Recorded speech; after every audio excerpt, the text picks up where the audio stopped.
जी, doctor साहब, बड़े मज़े की बातें चल रही हैं, बात माशाल्लाह। प्रोफ़ेशन से निकली और पिछली किस्त में आपने ज़िक्र किया था एटीट्यूड का और एम्पैथी का। मैं चाहूँगा जी, कि इसको ज़रा लेकर चलें कि ज़रूर। इसका एक डॉक्टर की ज़िंदगी से क्या ताल्लुक है? डॉक्टर कोई बड़ा कोई फ़िलॉसफ़र तो नहीं है, नहीं, नहीं। वो तो उसने मेडिसिन की तालीम हासिल की है।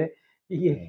अख़लाक़ी वो करने के लिए तो ज़रूरी नहीं था ये, देखिए, क्यों इसमें आख़िर? हमने बड़ा वक़्त लगाया और हमें तजुर्बे से बात सामने आई कि आज का जो दौर है वो आईक्यू से आगे निकल चुका है। जिस दौर का मैं हूँ, उस वक़्त तो आईक्यू की बड़ी अहमियत थी। आईक्यू कवर करता है नॉलेज एंड स्किल्स को। सही, नॉलेज है जो हम किताब में पढ़ते हैं जी, और हमें पढ़नी भी चाहिए, जी। और स्किल्स वो है जो हम हाथ से करते हैं। जैसे एक डॉक्टर है, ऑपरेशन करता है, हुँ, मोतिया का ऑपरेशन, ये उसकी स्किल्स हैं। जितना ज़्यादा करेगा उतना तजुर्बेकार होता जाएगा। सही, अनफॉर्च्यूनेटली जो हमारी सोच थी कि ये दोनों 100% मुकम्मल कर लेंगे, कि मैं अच्छी सी नॉलेज हासिल कर लूँ, अच्छे से कॉलेज से पढ़ लूँ और हुनर सीख जाऊँ, बस मसला हल। सही बात है। आज की दुनिया में हमने ये देखा और हमने बड़ी तजुर्बे से इसको सीखा, और ये हमारे लिए उस कंघी की हैसियत रखता है, जो आज हम सबको बाँटते फिर रहे हैं। तो मेरी कंघी, जो टीम, जी, मैं अपनी टीम को कहता हूँ कॉम डिस्ट्रीब्यूटर, कि हम कॉम कॉम डिस्ट्रीब्यूट कर रहे हैं, पैसे नहीं ले रहे। कैंसर का स्पेशलिस्ट कंघियाँ बेचेगा? कंघियाँ बेचेंगे, वे कैसे बेच भाई? नहीं, बेचने में तो पैसे मिलते हैं ना, कंपनियाँ बाँटेगा। बाँटेगा। हाँ, अच्छा, ताकि कोई हमें ये ना कहे, वो देखो वो कार्डियोलॉजिस्ट हैं जो उनकी दवाएँ कहते हैं ना, जो बाँटते थे दवाएँ दिल, तो दुकान वो वो अपने दुकान अपनी, वो उन लोगों ने दुकान बढ़ा दी, हमने नहीं बढ़ाई, हम इधर ही हैं। लेकिन ये मैं नहीं समझा ये कि मैं कंघी समझाता हूँ आपको। हाँ, अमेरिकन फिलॉसफर मार्क ट्वेन ने कहा ये, जी, जी। 100 बरस पहले। वो ये कहता है कि तजर्बा वो कंघी है, एक्सपीरियंस इज़ अ कॉम्ब। तो जब मिलती है तो जब सर पे बाल नहीं होते। हैं? जी, अब इस कंघी का मुझे कोई फ़ायदा नहीं है। लेकिन मैं एक काम कर सकता हूँ, मैं किसी ऐसे को दे दूँ जिसके पास बाल है, वो इसको रोज़ाना इस्तेमाल करेगा, दिन में कई दफ़ा, मेरे किसी काम की नहीं है। तो हमने तजुर्बे से ये सीखा तस्लीम भाई कि ईक्यू जो है ना, इमोशनल इंटेलिजेंस, वो ज़्यादा इम्पोर्टेंट हो चुका है दुनिया के वैसे मैं कता कलामी हो रही है, आपकी इस कंघी पे और आपकी अंदर। जी, मुझे याद है कि मैं अपने एक दोस्त के साथ जी, एक जी। दफ़ा लॉन्ग ड्राइव पे सफ़र कर रहा था, बैंकर का दोस्त ही है। तो जिस सिग्नल के ऊपर बच्ची आ जाए कंघी बेचते हुए, तो वो उनसे कंघी लाज़मी खरीदता था वो माशाल्लाह। और वो बिल्कुल गंजे से। हुँ। तो 1-2 तो देख ली जब ज़्यादा हो गई मैंने कहा यार बात सुनो बाल तो तुम्हारे है नहीं क्यों क्यों और है? कंघी भी तुम कंघी खरीदे चले आ रहे हो। हुँ, आखिर मसला क्या ही है? तो उन्होंने अपना साइड ग्लव्स खोल के भी दिखाया कि वो कंघियों से भरा हुआ था। हुँ, कहने लगे जब बहुत सारी कंघियाँ इकट्ठी होती हैं तो मैं किसी फ़कीर को देता हूँ कि ये इतने की बिकेगी बच्चे को, तुम इतने की बेचो गाड़ियों पे और जो पैसे मिले उसको नई कंघियाँ खरीदना। तो अल्हम्दुलिल्लाह। सोच की बात है ना ये। माशाल्लाह, हाँ। तो कहने लगे भाई मैं फ़कीर क्यों बनाऊँ उसको ये? मैं हुँ, एक से कंघी खरीदता हूँ और ज जमा करके दूसरे को देता हूँ कि जब बिके तो इसकी और हुँ। कंघियाँ खरीद लेना तुम इसकी। कितनी अच्छी सोच है माशाल्लाह। जी, जी। तो तकरीबन वही सोच हमारी भी है। तो जी, अब अगर पाकिस्तान के इंटेलेक्चुअल्स को, चाहे वो डॉक्टर हों, इंजीनियर्स हों, अकाउंट्स में हों, किसी भी शोबे से ताल्लुक रखते हो, उनको अब कंसंट्रेट करना पड़ेगा एआई पे। सही। एआई अलग चीज़ है, वो तो हो गया आर्टिफिशियल इंटेलिजेंस, क्योंकि वो तो हमें बीट कर देगी बहुत बुरी तरीके से। हुँ, कि उसके मौजूदीन जितने भी थे, आपने देखा, या तो वो बेचारे खुद पागल हो गए या ये छोड़ के भाग गए। क्योंकि अब उनके हाथ से वो जो है ना, निकल वो गई निकल है। गई है। अब कुछ नहीं हो सकता। हमें एज़ अ मुस्लिम पक्का अकीदा है हमारा कि सब कुछ अल्लाह रब्बुल इज़्ज़त के हाथ में है, और वही कादिर है, वही सब कुछ करता है। तो हमें अपने ईमान की बुनियाद के ऊपर मज़बूत करके इसका मुकाबला करना है। तो ईक्यू क्या है कि इमोशनल इंटेलिजेंस, तो इसमें एम्पैथी सबसे अहम है एक डॉक्टर के लिए। वैसे तो सबके लिए अहम है, मतलब बाकी लोगों को भी हमदर्द होना चाहिए, लेकिन डॉक्टर के लिए हमदर्दी बहुत ज़रूरी है। जैसे अब आप किसी आर्किटेक्ट के पास जाते हैं, वो आपको बैठा के सीरियसली बात कर लेगा, नक्शे वगैरह आपके घर के बना देगा, सब कुछ कर देगा। लेकिन एक डॉक्टर का काम सिर्फ ये नहीं है, दवाई लिखना नहीं है, बल्कि दिलासा देना भी है और उसके साथ हमदर्दी करना है। तो इसमें हुज़ूर पाक सल्लल्लाहु अलैहि वसल्लम की हदीस शरीफ है, उसका बड़ा आसान सा मफ़हूम है, कमोबेश ऐसे है कि जो अपने लिए पसंद करो, दूसरे के लिए पसंद करो। तो अब जो मेरे सामने आदमी बैठा हुआ है, अब खातून बैठी हुई है, उनकी जो भी एज ग्रुप है, या तो मेरी वालिदा खाला के बराबर है, या मेरी बेटी के बराबर है, या मेरी बहन के बराबर है। तो ये हो गई ख़वातीन। मर्दों में या तो मेरे वालिद के बराबर है, भाई के बराबर है, बेटे के बराबर है। अगर मैं वो समझ लूँ, तो यकीन माने तस्लीम भाई कि 90% हमारा मसला एम्पैथी का हल हो जाता है। तो उसमें देखिए, हम सबको अपना बहुत तकल्लुफ़न एम्पैथी पढ़नी चाहिए और पढ़ानी चाहिए। तो वो जो मैंने आपको कैनेडियन उसकी बात की, और माशाल्लाह उस हमारी स्टूडेंट को अल्लाह का शुक्र है फेलोशिप मिली बाकायदा, पूरी, और कनाडा गई। तो वो जिस स्ट्रक्चर रेफरेंस पे गई, उसका 87% जो सवालात थे वो ईआई रिलेटेड थे, इमोशनल इंटेलिजेंस से रिलेटेड थे। वो कैसे भाई? वो सारी ये बातें थी कि पंक्चुअल थी या नहीं, हाँ। टीम प्लेयर थी या नहीं, हाँ। नर्सों के साथ और लोअर स्टाफ के साथ इसका रवैया कैसा था। अब देखिए, इसका उससे ताल्लुक नहीं, हमारे ज़हन में था कि भाई आपके 90% नंबर आए और मेरे 80 आए तो आपको जॉब मिल जाएगी। 90 आए आपके तो आपकी फर्स्ट डिवीजन, मेरी सेकंड डिवीजन है, फॉर एग्जांपल। अब वो दुनिया खत्म हो चुकी है, दुनिया मांग रही है टीम प्लेयर, मीडियोकर्स जो सबके साथ मिलके काम करें। और एक आदमी हाई अचीवर है लेकिन वो टीम प्लेयर नहीं है, उसको कोई नहीं लेगा आज दुनिया में। आप देख लीजिए गूगल के चार्ज में उनको क्या पूरे अमेरिका में कोई आदमी नहीं मिला था क्या? कोई नहीं था वाकई। उसके लिए क्या क्वालिफिकेशन चाहिए थी? तो इससे आपने साबित हुआ एम्पैथी सबसे इंपॉर्टेंट। ये जो आपने बताई बात मुझे जी जी। इस किस्म के अप्रेजल सिस्टम की, हम्म, तो बहुत से अच्छे इदारों में होता है 360 अप्रेजल, जी और जी, वो पीयर हमारे से यहाँ भी भी लगते हैं, सबकी लेते हम हैं। भी करते हैं, हाँ। मुझे इसमें थोड़ा सा, या तो मेरा अपना तजर्बा था कि थोड़ा सा गिला था, और मैंने कई जी दफ़ा जी इसका इजहार भी किया। मैंने कहा मेरे ख्याल से जो सबॉर्डिनेट की जो अप्रेजल, जी जी। यकीनन जो उसका मैनेजर लिखता है उसकी बहुत ही इंपॉर्टेंट है, कोई शक नहीं हाँ, है। लेकिन एक मैनेजर की अप्रेजल भी होनी चाहिए कि उसको सबॉर्डिनेट कैसे देखा। जब वैसे आपको अब शुरू अच्छे, हो गए वो, अब हाँ, शुरू हो गए। जब जब 8 या 10 मैनेजर्स हों और हम्म, उनके अपने सबॉर्डिनेट से अप्रेजल लिखी हो कि इसका रवैया कैसा था, इसकी हम्म। एम्पैथी कैसी थी। वैसे ये तो अब शुरू हो गया, अब हो गया हमारे यहाँ अच्छे होता तरह। है। हम हाँ। क्योंकि कॉलेज ऑफ फिजिशियन के एग्जामिनर है ना, हाँ। तो जिस तरह हम रिपोर्ट बनाते हैं ऐसे हर कैंडिडेट को जो अपीयर होगा कॉलेज ऑफ फिजिशियन सर्जन्स में, वो हर एग्जामिनर के लिए जो चाहे लिख सकता है कॉन्फिडेंशियल। ये वैसे अब हर जगह हो गया है मेरे ख्याल में। होना भी शुरू का, चाहिए। हाँ, टीचर्स का तो बहुत पहले से हुआ हुआ है कि हाँ। भाई आप बताएं। और इसके ऊपर काफी आपने देखा होगा नहीं, ट्रेनिंग मुकदमा। सेशन तो खैर हमेशा होता है, हमारे साथ भी होता था ये, हम्म, कि हर सेशन के बाद हम्म, तमाम लड़के मिलके और उनको बाकायदा पॉइंट दिया था कि इस हम्म, पॉइंट पे जज कीजिए इसको, और 1 से लेकर 10 पे वगैरह, तो फीडबैक आता था। लेकिन मैं जी, चाहता हूँ कि हमारे यहाँ जो एक ब्यूरोक्रेटिक कल्चर है, हाँ वहाँ अभी उसमें तक भी चाहिए। कॉन्सेप्ट, वहाँ ये कॉन्सेप्ट नहीं है कि डिपार्टमेंटल हेड की हम्म, एसीआर जो है हम्म, वो उसके जूनियर्स लिखेंगे। हालाँकि होता क्या है कि एक आदमी, फर्ज़ करिए आप अपने डिपार्टमेंट के हेड हैं ये, तो आपको तो ऊपर वाले अच्छी तरह से जानते हैं। क्यों? इसलिए कि आपकी एम्पैथी, आपका एटीट्यूड ऊपर वालों से कैसा है, नीचे वाले से कैसा है, ये कैसे डिग आउट तो होगा? यही तो पता ये तब होगा चलेगा। जब जब नीचे वाले उसकी अप्रेज़ल करेंगे। तो आज जो डॉक्टर से लोगों को शिकायत है, पहली बात है वो वजह है, किसी वजह से है, खामखा में नहीं है। बिल्कुल सही है। उसके इलाज है हमारे पास। उसका इलाज ये है कि जितने भी डॉक्टर्स और मेडिकल स्टूडेंट्स हैं ना, इनको एम्पैथी पढ़ाई जाए, सिखाई जाए, प्रैक्टिकल एक्सरसाइजेस मैं अल्हम्दुलिल्लाह अपने स्टूडेंट्स की करवाता हूँ। और फिर उनको ना इंटरनेशनल लेवल से आगे हमें निकलना है। अब हमें पुराने फरसूदा सिस्टम को छोड़ना पड़ेगा, अगर हमको आगे बढ़ना है तो। तो उसके लिए फिर एक इसकी पूरे कोर्सेज़ हैं, इमोशनल इंटेलिजेंस के पाँचों कंपोनेंट पढ़ाए जाते हैं। सेल्फ रिकॉग्निशन, अब सेल्फ रिकॉग्निशन जो है, सेल्फ अवेयरनेस, ये खुद ही है जो इकबाल, अल्लामा इकबाल पढ़ा के हमें चले गए। इसी तरीके से एम्पैथी है उसमें, मोटिवेशन है, इसी तरह सोशल स्किल्स है। आपने बात बड़ी इंटरेस्टिंग की कि हमें मौजूदा इंटरेक्शन लेवल्स को देखना होगा। जी, जी। वो हमारे लिए एक मिनिमम गाइडलाइन है कि इससे तो आगे पीछे हो ही नहीं सकता, हमें वो करना ही करना ही है। बिल्कुल ऐसे ही जैसे लॉन्ग जंप है, हाई जंप है, क्या आपको मालूम है कि यार वर्ल्ड रिकॉर्ड तो 9 फीट का है ही है ना, इसके आगे जाना है। इसके आगे जाना है, हुँ, जितना मर्ज़ी कोशिश क्या करनी है।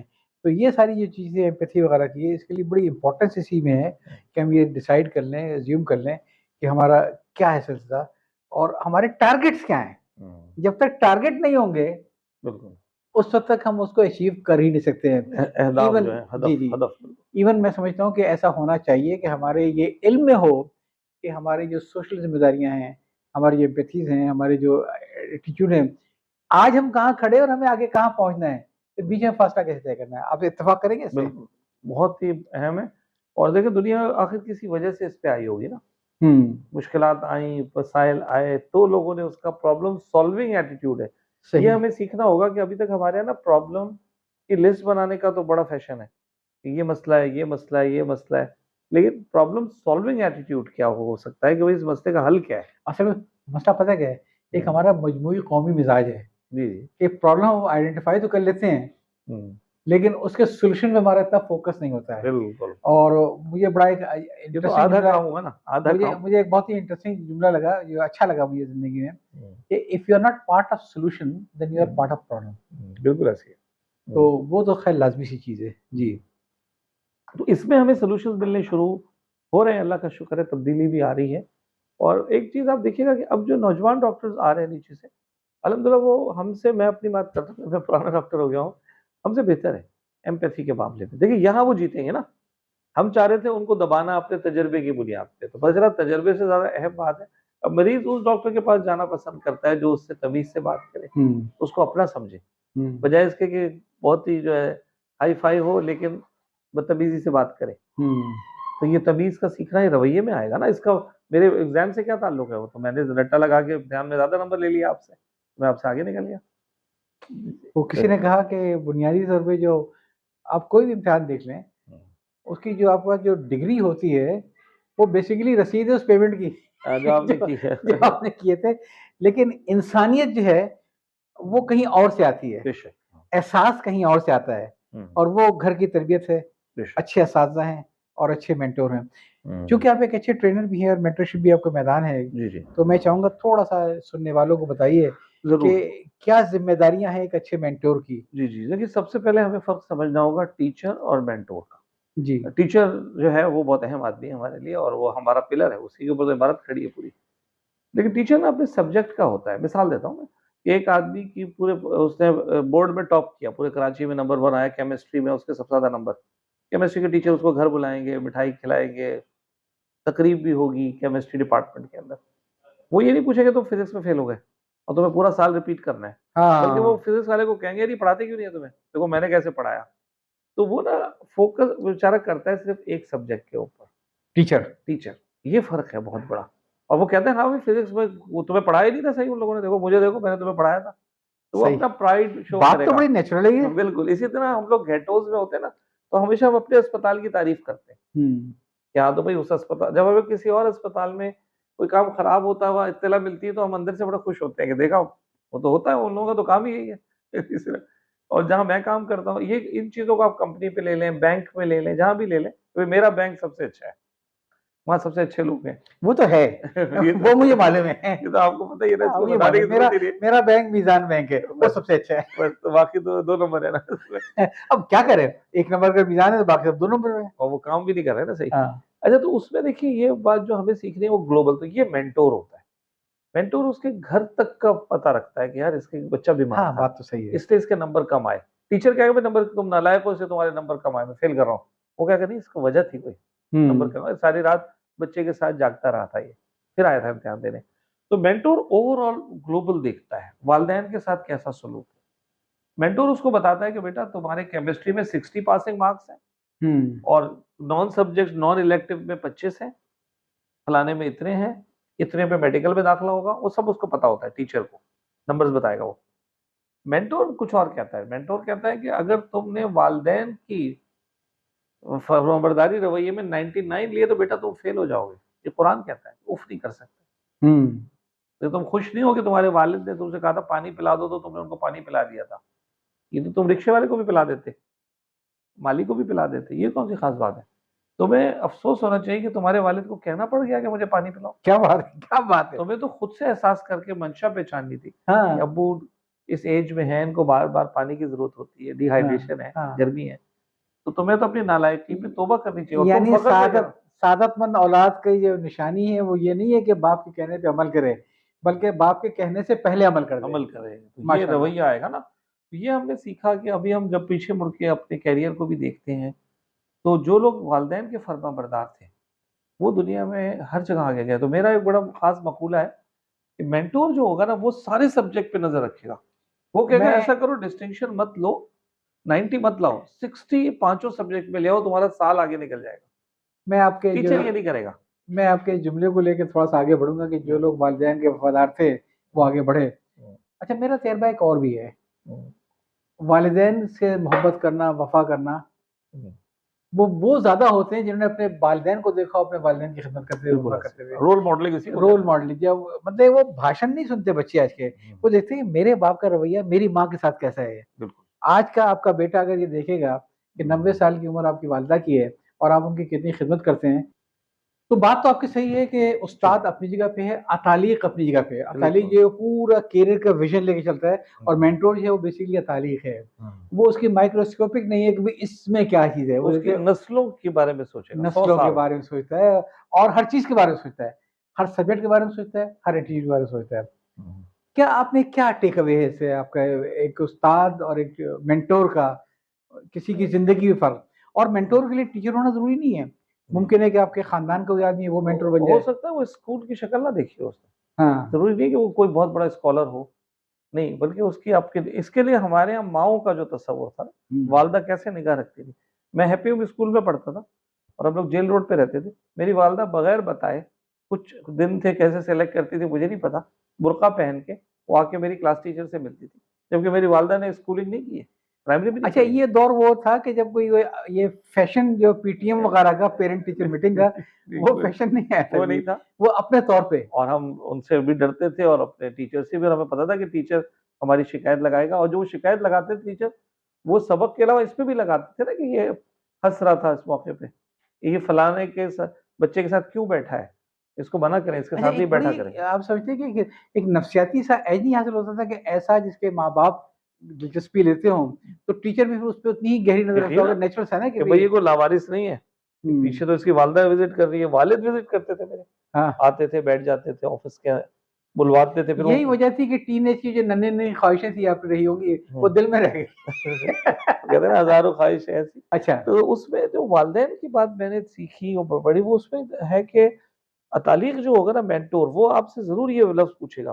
देखिए टीचर होगा, वो पूछेगा भाई कितने नंबर आए, सर मैंने टॉप कर लिया, डिस्टिंक्शन ले लिया, मिठाई में फर्स्ट आया होगा, शाबाश, मिठाई लाओ, डब्बा लाओ, हाँ, सही खिलाया। बात है जी, अच्छा। वो पूछेगा वालदेन के साथ क्या लेंगे। देखिए आज कितने पढ़े लिखे लोग हैं जिन्होंने अपने वालदेन को इग्नोर किया हुआ है, ये उनकी पढ़ाई का क्या फायदा हुआ कि बड़े डॉक्टर बन गए, कंसल्टेंट बन गए, इंजीनियर बन गए, नहीं। तो मेरा ये एक थ्योरी है जो मैं आपके सामने पेश कर रहा हूँ। मेरा 35 साल के टीचिंग का, कह लें मेंटोरिंग का, बल्कि निचोड़ है कि आप इस सब्जेक्ट में जिसमें 99 पे फेल है, और ये कुरान कह रहा है, मैं नहीं कह रहा, 99 जो लाएगा वो फेल हो जाएगा, 100 लाने होंगे, 100 में से 100 अगर आपने इसमें ले लिए तो बाकी सब्जेक्ट में, मेरी बात जरा सा अल्लाह करे कि वो मेरी जबान बात ना सही है। पकड़े, उसमें जीरो भी चल जाएगा, क्या बात है। यकीनन, ये मेरा तजर्बा है। अच्छा। क्योंकि वो स्ट्रेंथ, हजरत मूसा अलैहिस्सलाम जब कोहे तूर पे इस दफा जा रहे हैं तो स्लिप हो रहे हैं, पत्थर पकड़ रहे हैं, कहते यार मैं तो ऐसे ही चढ़ जाया करता था सीधा, कहते माँ दुआ दे के भेजती थी, ओए होए माँ का होए, इंतकाल हो चुका है, जरा ख्याल से, क्या सही बात तरह है। चढ़ो, ध्यान से, मिस्टेक नहीं करो, पकड़ पकड़ के चलो। माँ जो होती है ना, उसकी दुआ होती है साथ। अब ये अगर देखिए ना, मेरे टीचर होने का क्या फायदा हो रहा है, टीचर होने का क्या फायदा हो गया, सबसे अच्छी जॉब मेरे स्टूडेंट को मिल गई, खुश हो गया मैं, जी। उसको मिल रहे हैं 1 करोड़ रुपए महीना, जॉब, खुश हो गया। सबसे अच्छी जगह मिल गई, चलो जॉब, ये भी हो गया, चलो। सबसे अच्छा बंगला, सबसे अच्छी गाड़ी मिल गई, ये भी हो गया। खुश फिर भी नहीं है वो, क्यों नहीं है? वालिद या वालिदा को नाराज किया हुआ है, तो खुश कहाँ से होगा वो? तो मेरा तो अचीव नहीं हुआ ना, जो मैं तो चाह रहा था कि बच्चा मेरा खुश हो खुश जाए, है, हाँ। खुशी तो मिलेगी नहीं उसको जिंदगी भर कभी। अगर वालिद या वालिदा में से एक उससे नाराज है, खुशी तो नहीं मिल रही उसको। तो मुझसे बड़ा बेवकूफ टीचर कौन सा होगा कि वो उसकी मिठाइयाँ बाँट रहा है केमिस्ट्री के ऊपर। वैसे नदीम भाई, आपने बड़ा अजीब किस्सा छेड़ दिया। बिल्कुल। ये नाराज हो जाना किसी का हुँ। आजकल बड़ी आम सी बात है, जी, जी। और बड़े बदनसीब हैं वो लोग जो अपने माँ बाप से नाराज होते हैं किसी भी वजह से, जी, ठीक जी। है, अपने दोस्तों से, इसकी अपने। वजह भी खैर मुझे पता है, जब आप हाँ। पूछेंगे तो बताऊँगा। अभी आप मुकम्मल कीजिए अपनी बात। नहीं, मैं सिंपली कह रहा हूँ जी, कि जी। आप ये नहीं समझते हैं कि अगर हमारे अंदर इतना ज़र्फ़ आ जाए कि अगर हम जानते भी हैं कि इसकी गलती थी, लेकिन खुले दिल से माफ़ कर दें उसको, बिल्कुल। बल्कि उल्टा उससे माफ़ी माँग लें जी, जी। खुले से, तो ज़िंदगी में खुशियाँ ज़्यादा आ जाएँगी। आप समझते नहीं हैं? बिल्कुल खुशियाँ ज़्यादा, और मैंने इस पे काम किया अल्हम्दुलिल्लाह। जी। क्योंकि देखिए मैं अपने अपने मेंटीज़ को, जिनका मैं तालीक हूँ, अपने स्टूडेंट को कामयाब और खुश देखना चाहता हूँ। तो हुँ। ये तो बिल्कुल बेवकूफ़ी की बात है ना कि मैं उनको ये किताबें पढ़ा के ज़्यादा नंबर दिलवा दूँ, पढ़ा दूँ, रट्टा लगवा दूँ। ये काम करना है मुझे, मैं उस्ताद हूँ, और उसके नंबर कम आएँगे तो मैं गुस्से होऊँगा उसके ऊपर, हुँ, डाँटूँगा भी। हुँ। लेकिन आधा काम हुआ, खुशी तो नहीं मिलने वाली इसको कभी भी। कितनी बड़ी पोस्ट दिला दें आप इसको, कितने वीज़े लगवा दें, कितने पासपोर्ट दिला दें। अब मसला कहाँ आ रहा है? मसला आ रहा है वालिदैन का। अब आपकी बात का एक सवाल वही आ रहा है, प्रॉब्लम सॉल्विंग में। हम लोग एक बहुत बड़ी बात को नेग्लेक्ट कर रहे हैं। जब हम पोस्ट ग्रेजुएशन लेवल पे आते हैं तो हमारी उम्रें जितनी होती हैं उसमें वालिदैन एक ख़ास उम्र में दाखिल हो चुके होते हैं। सही बात है। ठीक है ना? अच्छा, हमने पीडियाट्रिक में आप गौर कीजिएगा, बच्चों का डॉक्टर अलग होता है। हाँ, ये बात हमारे गरीब तरीन आदमी को भी पता है कि तुम बच्चों के डॉक्टर हो कि बड़ों के? सही बात है। जो स्कूल भी नहीं गया कभी, वो भी पूछता है, हाँ, बच्चों हाँ। के डॉक्टर को दिखाओ। बूढ़ों का डॉक्टर भी अलग होता है दुनिया भर में, पाकिस्तान के अलावा। उसको कहते हैं जीरियाट्रिक। तो हमारे जो बड़े अस्पताल आप देखते हैं, जिन अस्पताल है, सिविल हॉस्पिटल, वहां पे एक बकायदा बड़े बड़े वार्ड होते हैं, जैसे चिल्ड्रन वार्ड है ऐसी जेरियाट्रिक वार्ड भी होता है 60 से ऊपर वालों का। तो अब हम जब पोस्ट ग्रेजुएशन की डॉक्टर, इंजीनियर, अकाउंटेंट, सीए करने के एज में आएंगे तो वालिदैन की एज रुक थोड़ी जाएगी, वो भी तो बेचारे ना वो सही बात लाठी पर आ जाएंगे बेचारे, मस्जिद में कुर्सी पे आ जाएंगे।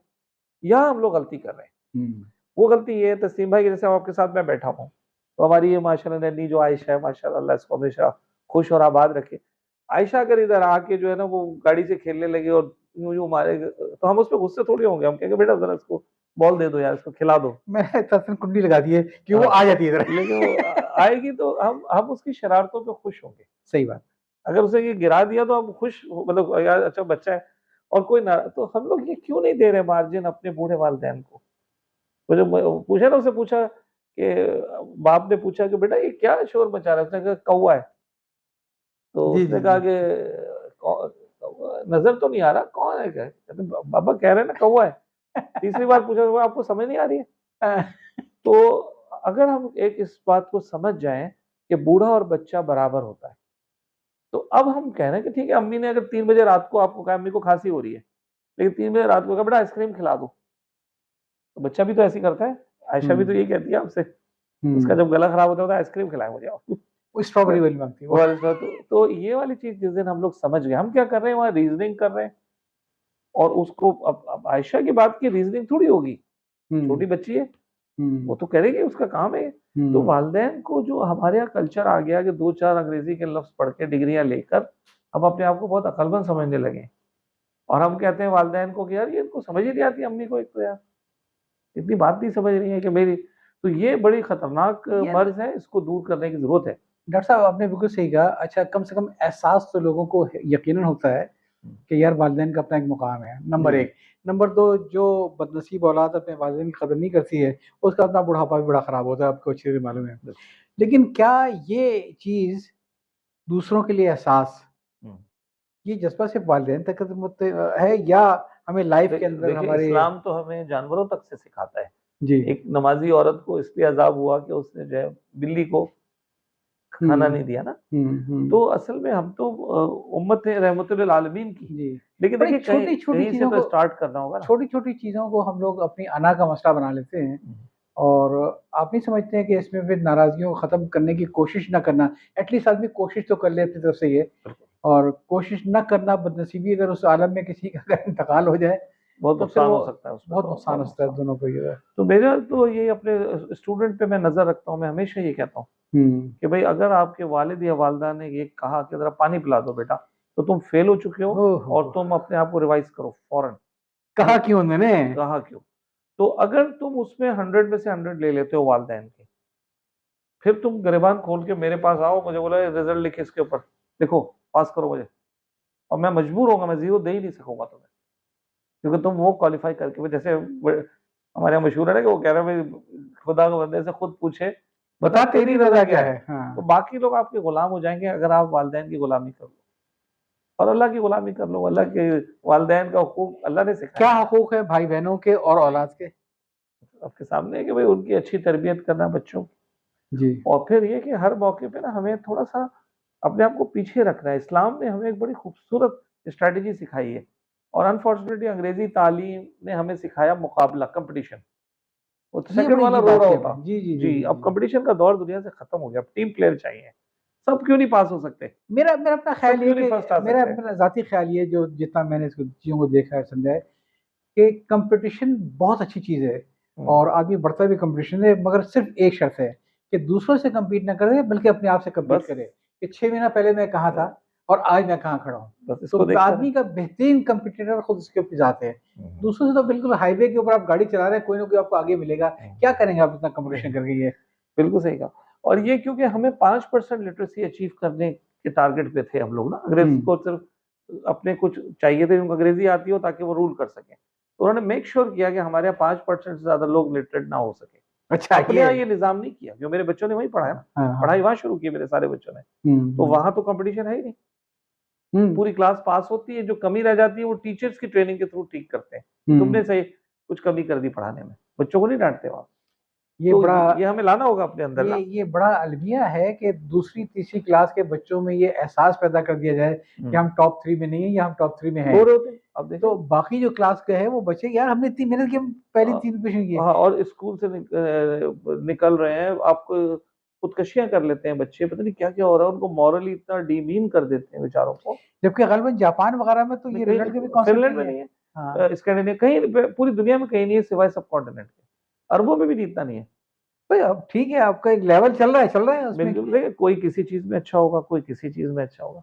वो क्या बड़ा मशहूर है ना कि मछली सब कुछ कर लेगी है। लेकिन दरख्त पे नहीं चढ़ सकती। तो फिर वहीं से वगैरह दरख्त पे वो चढ़ो। गिलहरी जीतेगी उसके अंदर ये। हाँ तो हर आदमी में कोई ना कोई क्वालिफिकेशन है। जी जी। और एक मैं आपसे बात पूछूंगा बहसियत बहसियत एक औलाद के, आप माशाल्लाह मुझे बताने की जरूरत नहीं, मैं जानता हूँ अच्छी तरीके से आप कितने सादतमंद हैं। क्या आप समझते हैं आजकल के दौर में बाप को अपनी औलाद से मोहब्बत करनी चाहिए या उनको अपनी मिल्कियत समझना चाहिए? मोहब्बत जाहिर है, औलाद का रिश्ता तो मोहब्बत क्योंकि चाहिए। ज्यादातर अब मैंने देखा ये है कि लोग अपने ख्वाबों की ताबीर अपने औलाद के अंदर तलाश करते हैं, ठीक है।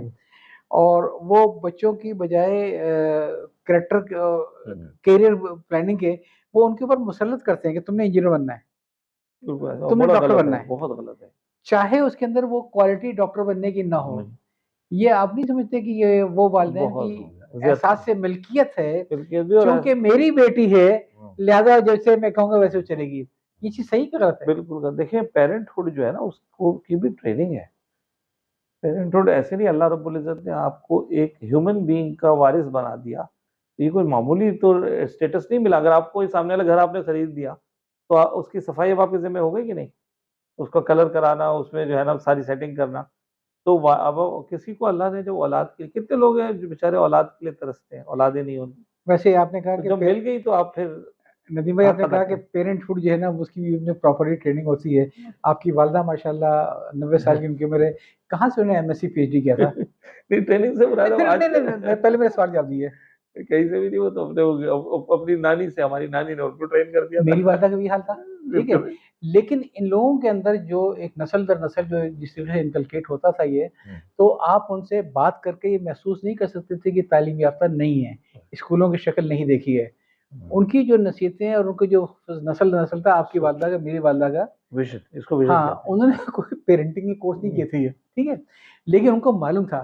और सबसे बड़ी बात ये कि उनकी जो पेरेंटिंग में जो उनकी चप्पल का इस्तेमाल करती थी ना वो निशाने के ऊपर ये, वो बड़ा अहम था। तो जाहिर है। तो क्यों, इसलिए कि बड़ी ज़रूरत होती है नज़र रखने की कि बच्चों को इतना खुला भी ना छोड़ दें कि बच्चा जो है बेज़ुबान हो जाइए, कि बच्चा जो है वो इख्तियार से बाहर निकल जाए। तो बड़ी ज़रूरत है कि पेरेंटिंग के लिए कोर्सेज़ ही नहीं बल्कि पेरेंटिंग के लिए माँ का जज़्बा भी चाहिए। जी, जी। और ये चाहिए कि ये जो बच्चा है छोटा, इसकी अपनी एक शख्सियत है। बच्चे का अकेले फर्ज नहीं कि माँ-बाप की इज़्ज़त करें। बड़ी अजीब-सी बात करूँगा। मैं समझता हूँ कि माँ-बाप का भी फर्ज है कि अपने बच्चों की इज़्ज़त करें।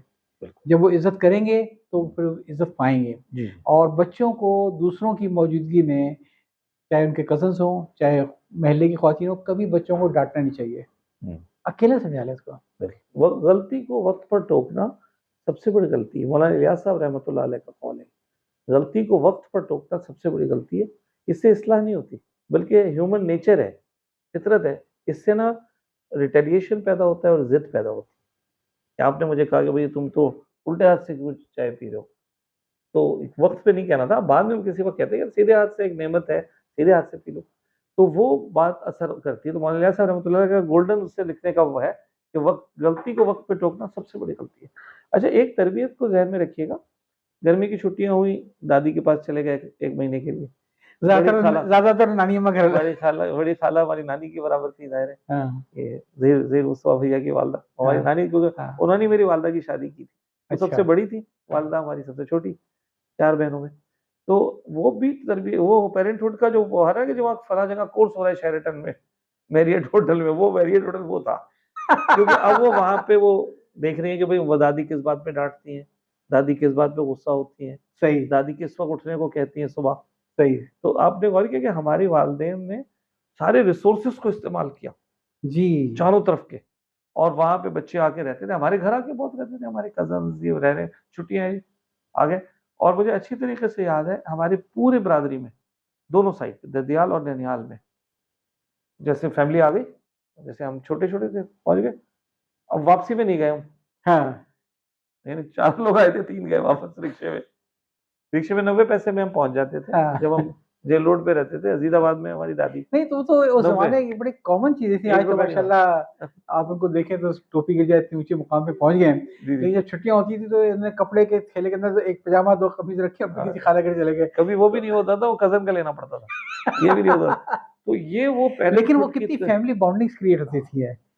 तो इसका मतलब है आज जो चीजें हम आर्टिफिशियल कर रहे हैं ना, ये हमारे नेचुरली एम्बेडेड है सिस्टम में, यानी कोई नई बात नहीं कर रहे हैं हम लोग, हम वही बात कर रहे हैं। बात से बात निकलती है आर्टिफिशियल इंटेलिजेंस के बारे में, आपका क्या ख्याल है? आर्टिफिशियल इंटेलिजेंस देखिए, मुझे तो क़यामत की निशानियों में से एक निशानी लग रही है ये। आपने मेरे मुंह की बात छीन ली है। बिल्कुल, क्योंकि ये हमें आगे ले इतना आगे ले जाएगी, क्योंकि देखिए आईक्यू का एक लेवल होता है और वो ह्यूमन अचीव करता है।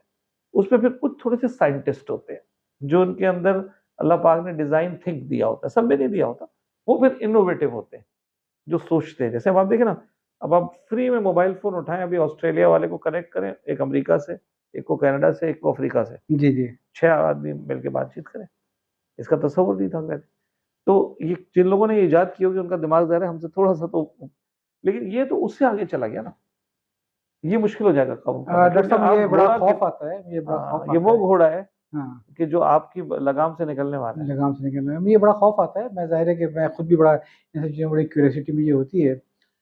लेकिन जब मैं देखता हूँ कि जो हमारी मौजूदा जो तहज़ीब है, इससे पहले कुछ तहज़ीबें यकीनन थी जो फ़ना कर दी गई, बिल्कुल जिसकी सबसे बड़ी मिसाल अहराम मिस्र की है। बिल्कुल कहते हैं अहराम मिस्र तो बन ही नहीं सकते थे जब तक आदमी कोई एंटी ग्रेविटी फोर्स ना ईजाद कर लेता, वरना बिल्कुल। इतने बड़े-बड़े जो पत्थर जो थे, जो और आज के उससे नहीं आ सकते हैं, तो लोग कैसे ले गए? और उसकी सिमेट्री, ज्योमेट्री उसकी। जी, तो जब इंसान साइंस में, टेक्नोलॉजी में इतनी तरक्की कर लेता है कि खुदा की खुदाई को किसी की खातिर में लाता है, तो फिर वो तहज़ीबें फ़ना हो आप जाती है। मोहनजोदड़ो को देखिए, जी, वहाँ पे जो काउंसिल सिस्टम था और वाटर सिस्टम था, वो आज भी सिंध के पास नहीं है।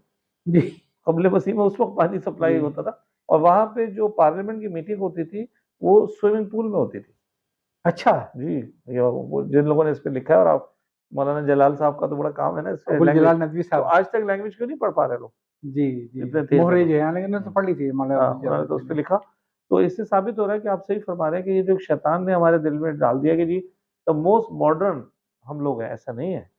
हमसे बड़े-बड़े मॉडर्न लोग दुनिया में आ चुके हैं। और शायद वो नस्लें इसीलिए फना हो गई हाँ, जब कि चैलेंज उन्होंने खुदा की खुदाई में दखल देना शुरू कर देना दिया। शुरू किया तो ये अब होना आप ही देखें था। ना, आजकल आर्टिफिशियल इंटेलिजेंस से एक शरीफ बच्ची जो किसी शादी में गई थी, उसकी किसी ने वहाँ पे तस्वीर खींच ली, ठीक है? और उस और फिर उसको एआई के ज़रिए वीडियो में कन्वर्ट कर दिया गया, वीडियो वल्गर वीडियो में कन्वर्ट कर दिया गया। अब वो किस-किस को जाके अपनी सफाई पेश करेगी, ठीक है? अल्लाह फिर रहम। ब्लैकमेलिंग है, सब कुछ है।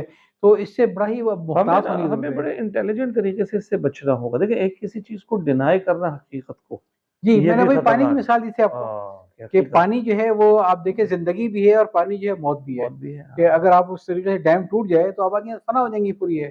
तो इसको मैनेज करने की ज़रूरत है। इसमें और देखिए एक लर्निंग कर्व है। मुझे कभी-कभी डॉक्टर साहब ऐसा लगता है कि ये आर्टिफ़िशियल इंटेलिजेंस वो तेज़ उस तरह है जो किसी बंदर के हाथ में आ गया है हुँ। और वो घुमा रहा है चारों तरफ ये। अब किसी को कोई पता नहीं ये एआई इसको कहाँ फिट करेगी। मैं बहुत ही मैं मुझे अगर उम्मीद है कि मुसलमान और मोमिन को अल्लाह ताला बचाएगा, क्योंकि ये वो अल्लाह का आदमी वादा कह है। रहा है, ये वो आदमी कह रहा है हुँ, जो 1980 से इन सब चीज़ों को बड़ा क्रेज़ी रहा है, ठीक हुँ, है? हमने पीसीएक्सटी का ज़माना देखा है, जितने में ए ब्लॉक में प्लॉट मिलता था उतने का पीसीएक्सटी खरीदा था भी है, ठीक है? हुँ, हमेशा शौकीन हुआ। अब मुझे डर लगता है, हुँ, जितनी तेज़ी से मल्टीप्लाई हो रहा है बारिश के तरीके से, बिल्कुल ये हुँ। होता है ना कि फ्री ऑफ कॉस्ट, हाँ, फ्री, देखिए ना। तो इसमें ज़रा मोहतात रहने की ज़रूरत है। हाँ, तो ये अच्छा है कि एक और मैसेज है ये भी कि हर everything which glitters is not gold, हर चमकने वाली चीज़ सोना नहीं होती। इसीलिए जो हमारा इल्म वहबी कहलाता है ना, ये रासिख़ इल्म जो है कुरान और हदीस के, जी। ये आपने गौर किया होगा सीना ब सीना चलते आ रहे हैं। कितनी 35 कितनी जनरेशंस हो गई, 1400 साल गुज़र गए ना। ये कैसे चल रहा था ये? उसमें तो कहीं इन्वॉल्व नहीं था। तो उसी के ऊपर आना होगा हमें, उसी पे चलना होगा और अपने रवैयों को बेहतर बनाने की ज़रूरत है। और मैं जैसे मैंने वालिदैन का ज़िक्र किया, एज़ अ मेंटर मेरा तो कोई पैगाम आप नई नस्ल को देना चाहें, और बिलख़ुसूस एक चीज़ मैं खुद भी नई नस्ल में से हूँ, ऐसा पैगाम क्यों दूँगा? नहीं, अपने मेरे आप को। मुझसे बड़े नहीं हो सकते, मैं बहुत ही बच्चा हूँ, 71 साल का बच्चा हूँ मैं, अच्छा ठीक है? माशाल्लाह। तो मुझसे अल्लाह ताला आपको आबाद रखे और अच्छी सेहत दे। एक आमीन। डॉक्टर साहब बड़ा मसला है, जी, जी। और वो ये है कि हर डॉक्टर बाहर भागना चाहता है, ठीक है? आप जो लोग मुल्क से बाहर जाना चाहते हैं, 80 का ज़माना आपने बता दिया, पासपोर्ट लो जाओ मिल जाएगा ये। क्या अब भी इतना ही आसान है बाहर जाना? नहीं। अभी देखिए हम लोग बाहर जो जा रहे हैं ना, अब हम इस पोज़ीशन में नहीं है। हम लोग हैं इस पोज़ीशन में। जी। और जाने से पहले ही ज़हन साज़ी इस तरह की जा रही है कि यार वहाँ जो मिले ले लेना। ये मुनासिब नहीं है। देखिए आप रेस्टोरेंट जाते हैं, आपने कहा आज बाहर खाना खाएँगे सब बीवी-बच्चे मिल के, फैमिली, तो आप बच्चा एक कहता है कि फिर बंदी हाउस चलते हैं आज वो खाएँगे। वहाँ आप जब जाते हैं तो आप पूछते हैं भाई बंदी कौन-कौन सी टाइप की है? और इस तरह आप डिक्टेटिंग पोज़ीशन में होते हैं। और आप कह रहे हैं बच्चे बंदे, उसने कहा जी बंदी खत्म हो गई, आप वो कह नहीं चलो बाहर आओ, चलो उधर चलते हैं फिर। कबाबी चलते हैं। हाँ, वहाँ चलते हैं। क्यों? क्योंकि आपने सिलेक्शन किया। आज हमारे डॉक्टर ना सेलेक्ट ही नहीं कर रहे स्पेशलिटी, कि उनके सही। ज़हन इस तरह बना दिया कि तुम फलाँ मुल्क में चले जाओ, वहाँ जो बचा होगा ले लेना। उसमें फिर इज़्ज़त-ए-नफ्स नहीं होती। क्या बात की तो आपने, वाह, हाँ, वाह, वाह, वाह! और ये सिर्फ़ डॉक्टर्स में नहीं, इंजीनियर्स में भी देखा, अकाउंटेंट्स में भी देखा। उन्होंने कहा भाई फलाँ मुल्क में बस जहाज़ में बैठ के चले जाओ, वहाँ जो मिले ले। अच्छा अब वो स्टाइल अगर उसका ये होगा ना कि आपके घर में कोई आदमी आए, एक आदमी आया आपके घर में, उसने कहा तस्लीम भाई आज भाभी से कहें, ज़ाला भाभी से कहें ज़रा पुलाव बनाएँ अपने हाथ का, मैं वो खाए बगैर नहीं जाऊँगा। अभी मैं जा रहा हूँ ज़रा उनसे मिलने के लिए रियाज़ भाई से। अब खाना आप ही के हैं, ये रिकॉर्ड। तो मैंने डिक्टेट किया कि मुझे खाने का दिल चाह रहा है और आप खिलाएँ। आपने कहा वो सॉरी वो घर पे, तो मैं किसी और के घर जाके खा लूँगा, वरना बाज़ार में खा लूँगा। लेकिन सिलेक्शन किसका था डिश का? मेरा था। मुझे पुलाव खाना है आज, जी। चाहे आप खिला दें कहीं और से। इन लोगों के साथ मुसीबत ये हो रही है कि इनको ये कह रहे हैं वहाँ चले जाओ और वहाँ जाके उसको कहो कि जो बचा हुआ है ना कल रात का वो मुझे दे दे। क्या बात है, क्या बात अब है! इसमें तो कोई चॉइस नहीं है, कल हो सकता है आप लोगों ने दाल-चावल खाया हो। हाँ, कभी तुक्का लग जाता है जिससे गलत मेंटरिंग हो रही है, कि मैं हाँ। फलाँ मुल्क में गया था मुझे ये मिल गया। वो इत्तेफ़ाक से उनके यहाँ दावत थी रात को, अच्छा, तो उनके यहाँ ना कोरबा आया हुआ मेरा था। जो सवाल था बड़ा स्पेसिफिक था कि जी, जी। डॉक्टरों के लिए जो अपॉर्चुनिटीज़ 80s में थी, कि क्या आज भी यूरोप में वही अपॉर्चुनिटीज़ अवेलेबल हैं? बिल्कुल नहीं है। बिल्कुल नहीं है। देखिए सैचुरेशन है ना, बाकी मेडिकल कॉलेज बंद हो गए दुनिया से। अच्छा, हाँ, वो नहीं बंद हुए ना, वो खुले हुए ना, उसमें से लोग निकल रहे हैं ना डेली। देखिए मैं जिस दिन तो हमने नवा मेडिकल कॉलेज से हमने तो फारिग हुआ। बड़ा अच्छा डिलीवर किया ना, ये हुँ, अमेरिका में, यूरोप में हमारे डॉक्टर ने बड़ा अच्छा काम किया, हुँ। तो वो फिर हमें रिपीट सेल क्यों नहीं मिल रही? उतनी जॉब्स हमें क्यों नहीं मिल रही बाहर से? इसलिए कि एक तो है कि एक बहुत बड़ा फैक्टर है वेस्ट इंडीज़, हुँ, कैरिबियन जिसको कहते हैं। हुँ, उन हुँ, लोगों ने बड़े तेज़ी से बड़े-बड़े मेडिकल कॉलेजेस बनाए। हुँ, चाइना में इंग्लिश में बहुत से कॉलेजेस हैं, हुँ, यूक्रेन में हैं, किर्गिस्तान में है। अभी देखो किर्गिस्तान में मसला हुआ तो पता चला इतने सारे पाकिस्तानी मेडिकल स्टूडेंट थे वहाँ। हमें तो हुँ, पता भी नहीं था। हुँ, हुँ, बिश्कीक में और पता नहीं कहाँ-कहाँ, तो ये सारे वहाँ जा रहे हैं। दूसरी बात है ईस्टर्न यूरोप उस ज़माने में आयरन कर्टेन में था। हुँ, पोलैंड, रोमानिया, बुल्गारिया, वो आयरन कर्टेन हट चुका है। हुँ, जर्मनी पहले 2 में डिवाइडेड था। कम्युनिस्ट हुँ, जर्मनी ईस्ट कहलाता था और वेस्ट हम। तो दीवार अब बर्लिन। उनके डॉक्टर्स भी जो है ना वो ट्रैवल करते हैं, जैसे हम लोग करते हैं। तो वो फिल कर रहे हैं पोज़ीशंस को। अच्छा, उनको तो थोड़ा-सा एज हासिल नहीं है? बिल्कुल है, हम लोग ब्राउन चमड़ी वाले हैं, वो व्हाइट बिल्कुल चमड़ी वाले है। हैं, फ़र्क पड़ता है। हमारे हलाल, हराम, मकरूह बहुत हाँ, हैं, जी, जी। वो उनके लिए ऐसी कोई ख़ास चीज़ हाँ, नहीं है। तो वो उस सोसाइटी में जल्दी जो एम्बेड हो जाते हैं, एक पता भी ज नहीं चलता, हाँ, एक आराम से। अगर मशरक़ी जर्मनी का आदमी है, तो मग़रबी जर्मनी में सेट हो जाएगा, बिल्कुल, और अगर उनकी तो उसको ज़बान भी ट्रांसफ़र एक है। जी, जी। और जो ज़बानों के सीखने का रुझान अब बच्चों में बहुत है। 2 या 3 ज़बानें आती हैं। हम हमसे बड़ा बेवकूफ़ कोई नहीं है कि हमारे घर की उर्दू है और हम उसको नहीं सीख रहे और बच्चों को नहीं सिखा रहे। वो हमें एज़ अ सेकंड लैंग्वेज इसलिए सीखनी चाहिए कि हमें राइट टू लेफ्ट और लेफ्ट टू राइट ब्रेन हमारा ज़्यादा वर्सेटाइल होगा। हुँ, ये हुँ। बात बहुत कम लोगों को पता है, ये मुझे एक्सप्लेन की। वेल्स में मैं था रहता था, तो मेरे पहला बेटा जो माज़ है, जो अब डॉक्टर है माशाअल्लाह, उसके दाखिले का वक़्त आया। सन 2000 में 2000। आपको पता है ना कि वहाँ पे 6000 पाउंड जुर्माना होता है अगर बच्चे को दाखिल नहीं किया। अच्छा। वॉकिंग डिस्टेंस में आपको स्कूल मिलेगा और डॉक्टर मिलेगा, वॉकिंग डिस्टेंस में, पूरे यूके में। तो हमें जाना पड़ा, मतलब चले गए। वो क्योंकि उनके पास डेट ऑफ बर्थ का रिकॉर्ड होता है ना, बोला ये बच्चा हो गया 5 साल का, ले आओ इसको। हो गया 5 साल का, ले आओ। तो वहाँ पे उन्होंने जब मुझसे फॉर्म भरा है तो उसमें एक जगह लिखा हुआ था, is he bilingual your child? तो ऐसे मेरे दिमाग में आया कि बाइलिंगुअल तो है, क्योंकि हम घर में तो अंग्रेज़ी बोलते भी नहीं है और ना अलाउ करेंगे हम बच्चे को। तो मैंने ऐसे सोचा कि इनको क्यों शौक हो रहा है इतना? तो मैंने टिक करने से पहले प्रिंसिपल क्रिस्टोफर थे, उनसे मैंने कहा कि मुझे बताइए ये क्या है? कहने लगे असल में वेल्स की असेंबली बनी है 1999 में। अच्छा। तो वेल्स वालों ने बोला कि अपनी ज़बान दोबारा से ज़िंदा करो। जैसे अच्छा। हिब्रू जिंदा की ना इन्होंने, हाँ। हिब्रू जो इब्रानी जबान है वो नहीं जिंदा हुई है, हाँ, बिल्कुल खत्म हो जिंदा, गई वो थी, 47 के जीरो। बाद जिंदा हुई है। तो उन्होंने कहा जी हम वेल्श बोलेंगे। पता चला शायद 15% उनके कुछ देही इलाकों में लोग वेल्श बोलते थे, लेकिन जो वेल्श बोलते थे ना उनको भी अंग्रेजी आती थी। तो वहां पे क्योंकि वो लोग प्रॉब्लम सॉल्विंग लोग हैं, बहुत दिमाग लगा के काम करते हैं, तो वहां एक बात ये उठी कि अगर आपने वेल्श सिखानी शुरू की तो ऐसा ना हो साइंस में पीछे हो जाए, पता चला वेल्श की शेर व शायरी में लगे ये लोग, तो हम पीछे ना हो जाए। अगर तो इसके लिए हम स्पेशल लिंग्विस्टिक एक्सपर्ट पीएचडी को हायर करेंगे। ओह माय गॉड, वो इनके ओह ना माय गॉड। इंग्लिश के नंबर्स पे नजर रखेंगे, मैथ पे और साइंस के, छोटे बच्चों में। हर बाइलिंगुअल वाले को एक तालीक एक्स्ट्रा अपॉइंट किया जाएगा असेंबली से। तो मैंने उससे कहा मैं मीटिंग करना चाहता हूँ, रेड क्लिफ नाम था उनका, वो आई, मुझे उन्होंने समझाया पूरा। फिर मैंने कहा मुझे एविडेंस चाहिए, जैसे हम डॉक्टरी में एविडेंस के बाद चक्कर में होते हैं ना, पब्लिश लिटरेचर लाओ, कहते दूंगी मैं आपको, नेक्स्ट मीटिंग सेट हो गई, हमने बाइलिंगुअल टिक कर दिया। फिर मैंने उसको अकेले बताया कि देखो मैं मुसलमान हूँ, मैं झूठ नहीं बोलना चाहता, हाँ, मेरा वेल्श वेल्श से कोई दूर का भी ताल्लुक नहीं है, हम तो उर्दू बोलेंगे।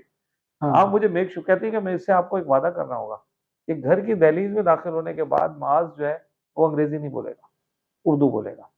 ये हैं? प्रॉमिस जब तक आप मुझसे नहीं ये करेंगे, किसने कहा आपसे मैं बात ये? अपना ये जो बाइलिंगुअल पीएचडी टीचर अपॉइंट की थी वेल्श असेंबली कार्डिफ ने, पूरे वेल्स में ऐसे लोग अपॉइंट किए गए थे जो उन बच्चों पे नजर रखें जो बाइलिंगुअल है। जबकि वो खातून जिन्होंने कहा था कि घर के अंदर इसने उर्दू बोलनी है, अंग्रेजी नहीं बोलनी है, वो उनको खुद उर्दू नहीं आती थी। नहीं कुछ नहीं, वो तो वेल्स की टीचर थी ना, मतलब हाँ। वो तो वेल्स की, उसको तो एक प्रोजेक्ट दिया, मतलब उसको हाँ, तो हाँ। असेंबली की तरफ से एक ये है प्रोजेक्ट जबान की अहमियत अहमियत। तो और मैंने बाइलिंगुअल होने का क्योंकि तरीका। मैंने उसको सच बताया ना, अगर मैं नहीं बताता तो उसको क्या पता चलता। ठीक है, हर एक को इख्तियार है ना अपने बच्चे को बाइलिंगुअल करने। फिर उसने मुझे कहा कि देखें टोनी ब्लेयर ने अभी तकरीर की फ्रेंच में पेरिस में, आपने सुनी? मैंने कहा नहीं, मेरे घर पे तो टीवी नहीं है। कह लगे आप सुनिएगा प्लीज। तो देखा तो वो फ्लुएंट फ्रेंच में उसने तकरीर की, लगी नहीं था तो लगा पेरिस में पैदा हुआ है। कह लगे आजकल के जितने भी लोग हैं उनके पास मिनिमम 2 या 3 लैंग्वेजेस है। फिर मैंने बताया कि हम लोग अरबी पढ़ते हैं इस उम्र से। तो फिर उसने कहा कि बिल्कुल वो बच्चा ज्यादा तो हमारा एहसास कमतरी है कि हम अपने बच्चों को अमेरिका, कनाडा, यूके, ऑस्ट्रेलिया में उर्दू नहीं सिखा रहे। उर्दू सीखने से बच्चा आगे बढ़ेगा, पीछे नहीं रहेगा। आप देखें ना पूरे इंटेलेक्चुअल जो पूरी दुनिया में फैले हुए हैं, इन सबको उर्दू तो आती है, यहीं से तो गए। तो हमारा बच्चा उर्दू हटा के आगे बढ़ जाएगा। भाई हम भी तो बढ़ ही गए ना, कुछ ना कुछ हमने टूटा फूटा। जैसे आप सामने बैठे हैं, आपने पाकिस्तान में नौकरी की है, लेकिन अंग्रेजी में मतलब हम बात वो करते थे ना। अब सच्ची बात है कि मैं इतनी बुराई कर रहा था एआई का, लेकिन एआई ने मेरा काम बड़ा आसान कर दिया है। क्यों? इसलिए कि मेरी अंग्रेजी की नॉवेल, किताबें पढ़ने की रफ्तार बहुत ही कम थी, मैं उर्दू तरीके से। तर्जुमा कर अब देता है। एआई के में से कहते हैं यार इसका समझ उर्दू के अंदर, फिर देखें किताब पढ़नी की नहीं पढ़नी। तो असल में जब मुझे एक बहुत बड़े अल्लाह वाले ने एक दफा एक बात बताई, बर्मिंघम में मुझे मिले, बहुत बड़े अल्लाह वाले थे, इंतकाल हो गया। उन्होंने फरमाया कि देखो जब पहला नस्ल आती है ना किसी जगह पे, तो उनके अंदर से जबान निकल जाती है। अच्छा वो यही कहते रहते हैं कि जबान का मजहब से क्या ताल्लुक? कोई ताल्लुक नहीं। हम कौन सा अरबी बोलते हैं?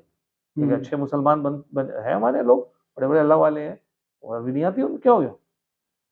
और वो ये कहते रहते हैं, और वो उससे क्या होता है, ये स्टेज 1 है गुलामी की, कि आपने दूसरे की लैंग्वेज को इख्तियार कर लिया। मना नहीं है, साइंस की लैंग्वेज इंग्लिश है इस वक्त दुनिया में। उसके बाद अगली जो नस्ल होती है ना, उनकी माशरत निकल जाती है, मजहब नहीं निकलता, माशरत। तो अब वो अंग्रेजी में ज्यादा कंफर्टेबल है अपने स्कूल के फ्रेंड्स के साथ, बनिस्बत दादी, फुप्पी, खाला के। उनसे बोल ही नहीं पा रहा वो, अंग्रेजी आ गई ना बीच में। अच्छा देखने को लैंग्वेज कोई अच्छी या बुरी थोड़ी होती है कि एक जन्नत की ये थोड़ी होता, अरबी है। उन्होंने फरमाया कि हमारा एक्सपीरियंस और एक्सपोजर ये है, जैसे साउथ अमेरिका के अंदर हुआ, अरबों को ले गए, फलस्तीनियों को ले गए कनाडा में। तो उन्होंने कहा जो तीसरी जनरेशन है, फिर उसमें से मजहब निकलने में देर नहीं लगती। ये तीसरी नस्ल की बात कर रहे हैं, वो अभी की नहीं, अभी वाले को तो आप कहेंगे तो वो तो आपको, लेकिन अब आप कुछ आदाद शुमार अब ऐसे आ रहे हैं, देखें बहुत आ सारे रहे हैं, मैं बिल्कुल। अमेरिका वगैरह में, एक तो ये खैर बड़ा अल्लाह का एहसान है, बहुत सारी फैमिलीज को आप भी जानते होंगे कि उन्होंने अपने मजहब के साथ अपनी जड़ों को बहुत मजबूत किया। हमसे लाख दर्जा आ गया, लाख दर्जा अच्छे, एक बहुत बड़ी नस्ल है कि एक एक घर में 8-8 हुफ़ाज़ हैं जहाँ बैठ कर अमेरिका में किया। हमारी सिद्दीकी बरादरी की मैं उसी की एग्जांपल ले बात लें। कर सिद्दीकी बरादरी की बात कर रहा हूँ।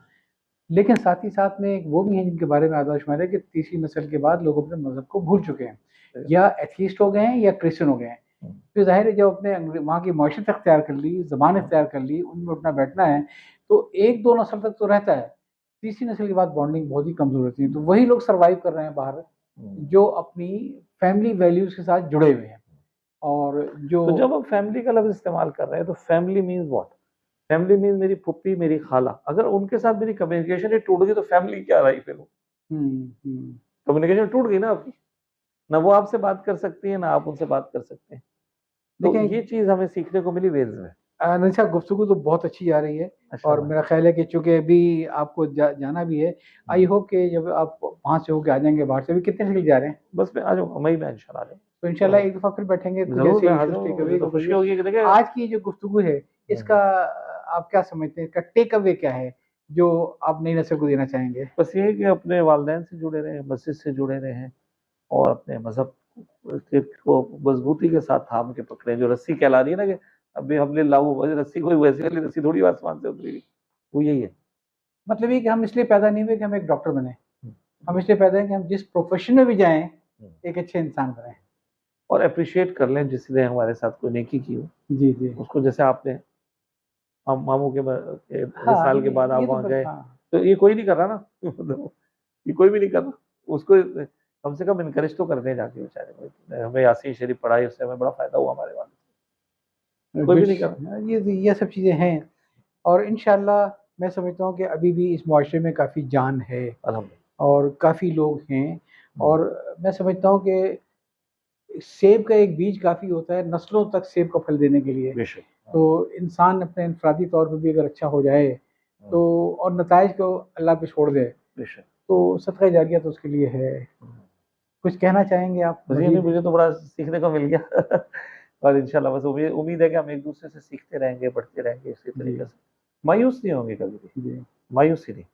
तो आप आएंगे तो मैं आपसे कुछ एक आध और भी रिक्वेस्ट करूंगा, कभी आपके पास टाइम हो तो। आपने बात की ASK की, ठीक है? एटीट्यूड, हाँ, स्किल्स एंड नॉलेज। और मेरा जो मसला था, जो हमारा जो चैनल है इस पे हम काम करते हैं, वो है नॉलेज एंड स्किल्स। तो कभी अगर वक्त मिले तो उसके लिए भी कुछ थोड़ा सा मोनो लेक्चर वगैरह दे दीजिएगा, जरूर मैं हाजिर हूँ। ताकि उसमें लोगों को मालूम हो कि हमें लाइफ को कैसे चेंज करना जो है। कुछ सीखा है हमने वो शेयर कर लेंगे आपकी हुई भाई। अच्छा ना, बहुत आपने बहुत शुक्रिया पढ़ आपका। और ये आई होप कि ये पहला कतरा है और इसके बाद कोशिश करेंगे कि हम और आप मिलकर जितनी कोशिश कर सकें जरूर मैं इस हाजिर हूँ। मुआशरे में एटीट्यूड को और एम्पैथीज को आगे बढ़ाने के लिए, इंशाल्लाह। और इस चीज़ को आगे बढ़ाने के लिए कि दुनिया सिर्फ 2 दिन की है और जिस दिन मर जाएंगे सारी नाराज़गियाँ ही रह जाएंगी। बेशक। तो अगर कोई नाराज़गियाँ हैं तो इसी दुनिया को ख़त्म कर लो। बेशक। हाँ।